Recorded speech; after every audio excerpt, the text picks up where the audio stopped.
So today we're going to go into really the heartbeat and meaningful scoreboard for your business.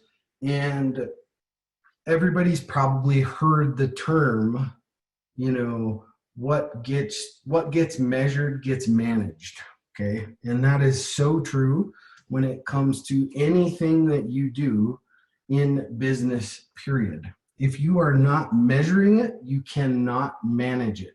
Okay, so that's it. That's the heartbeat of your business. Okay, is your scorecard, your numbers, and we've talked about numbers a little bit. We didn't get too in depth and detail with it, nor do I want to get too in depth and detail with it. But you have to be able to measure that. So coming back to the first session that we did, we talked about leadership, okay? That be the leader, okay? Leadership principles they're so important in your business. This comes with the culture, how you lead, how you manage.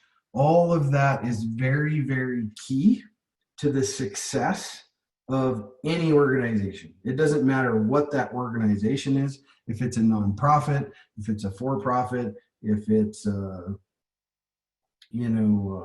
rec center, if you have employees, or it's an employee-based model, or even contractor-based model, it's very important to manage and lead your team in the most effective way. And we'll talk a little bit about a few different ways that you can do that. Okay, so just getting started here. Leadership behavior is really, really, really important.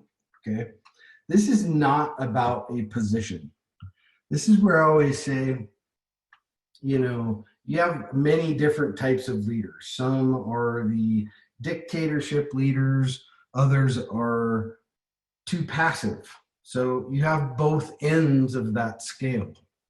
And what you want to try to focus on is being that leader that's right in the center, okay?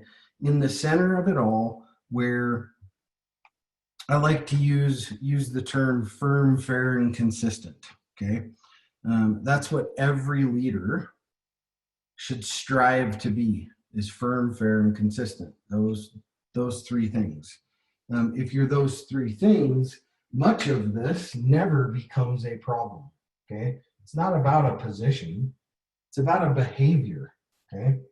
That's what's important, is you act and behave like the leader of an organization, okay? Some this may apply to, some it may not, okay? Some of the businesses that I've already worked with here, helping them, they were very singular. So they didn't have a huge staff, self-led leadership comes in then. And we talked about that, I believe, on the last session. So you often hear people say, lead by example, okay? Lead by example, absolutely. I like to use a little different terminology, and that's influence by example, okay? Because at the end of the day, getting people to do the things we want them to do is all about influence. It's how we influence them to get that job done, okay? And get that job done in the most efficient and effective way that affects every single piece of our business, okay? So that's very, very important, okay?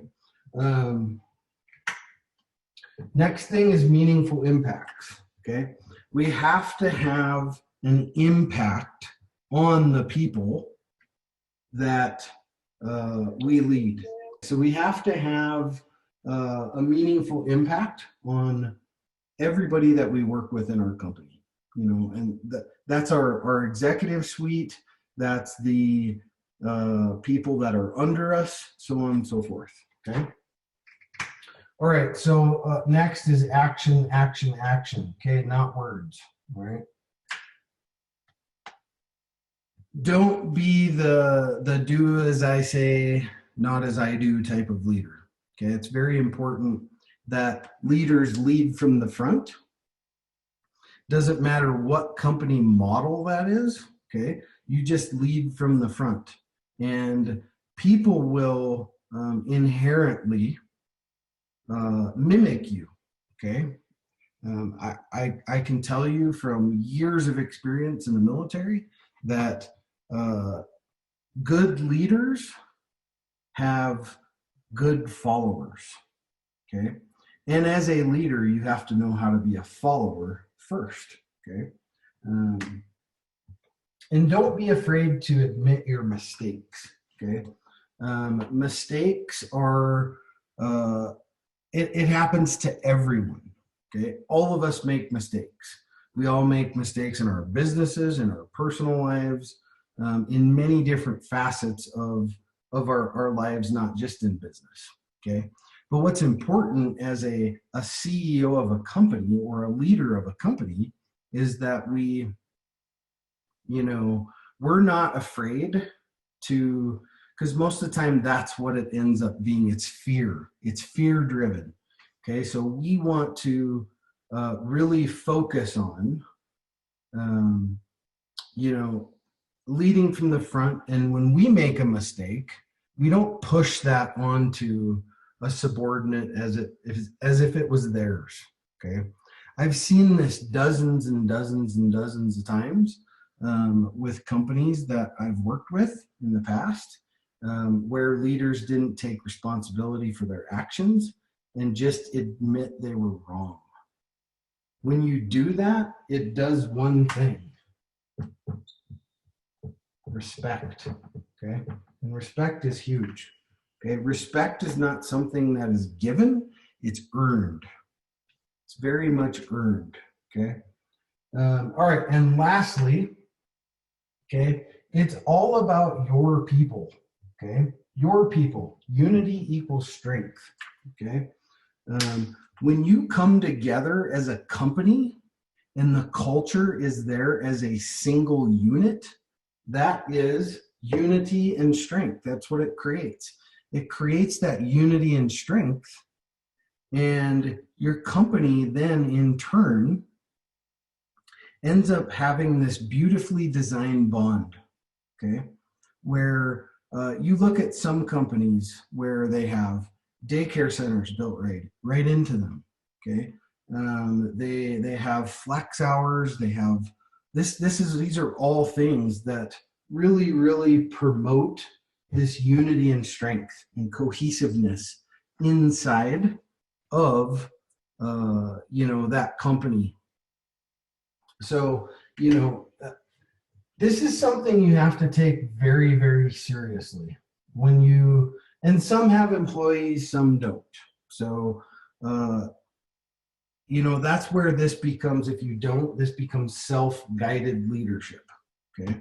You should still provide yourself the same leadership as you would if you had a full staff complement of employees.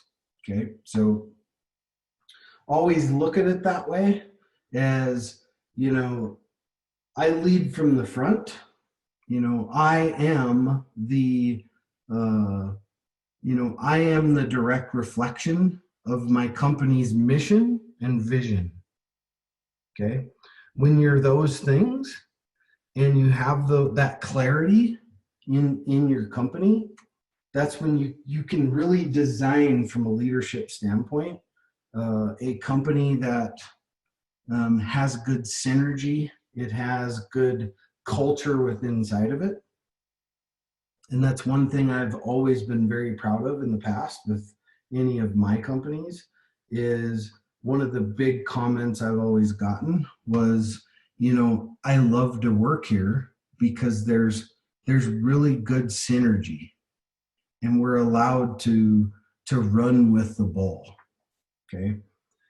Empowerment. I love to empower people. So It's you'll get your best results when you do that as a leader, is you empower people.